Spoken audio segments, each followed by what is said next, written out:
पता है भारत में मुगल संस्थापक जो था बाबर 1526 में उसने इब्राहिम लोदी को हराया। मगर पंजाब पे आक्रमण इससे पहले भी किया था उसने। पहला पंजाब पर जब आक्रमण हुआ ना 1521 की बात है ये। तो एक शहर है सैयदपुर। अब सैयदपुर पे इसने हमला किया और उस शहर के सारे बासिंदों को गिरफ्तार कर लिया, महिलाओं को गुलाम बना लिया, पुरुषों को मार दिया गया, बच्चों पे अत्याचार किए गए। और वहीं पर उस समय पर मौजूद थे गुरु नानक। गुरु नानक को भी बाबर की सेना ने बंदी बना लिया।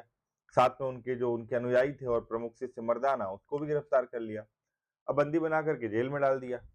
अब गुरु नानक तो खैर सत्य के प्रतीक थे, आध्यात्मिक व्यक्ति थे और महान आत्मा थे। तो उनके बाबर के सैनिकों ने कहा कि आपको चक्की पीसना पड़ेगा। गुरु नानक ने कहा ठीक है। गुरु नानक ने बिना हाथ लगाए चक्की को प्रारंभ कर दिया और चमत्कार हो गया ये। खबर बाबर तक पहुंच गई। अच्छा, ये जो बात है ना, ये बाबर वाणी में लिखा हुआ है। बाबर वाणी गुरु ग्रंथ साहिब में एक कंसेप्ट है, बाबर वाणी। उसमें जिक्र होता है कि बाबर ने जब आक्रमण किया तो पृथ्वी जो जमीन है वो रक्त से लाल हो गई। अब बाबर दौड़ा दौड़ा आया गुरु नानक के पास और कहा कि सुना है आप चमत्कार कर रहे हो। तो बाबर ने की इस शब्द पे गुरु नानक ने कहा कि मैं कोई चमत्कारी व्यक्ति नहीं हूँ, मैं कोई ईश्वर नहीं हूँ, मैं तो ईश्वर का एक दास हूँ। बाबर कहता है कि मैंने बहुत कत्ल किए, मैंने बड़ा साम्राज्य खड़ा किया, क्या ईश्वर मुझसे नाराज होगा? तो गुरु नानक जी उसको कहते हैं कि देख बाबर, सत्ता, धन और सेना ये सब क्षणिक हैं, ये समाप्त हो जाती हैं और मानव सेवा ही अमर रहती है।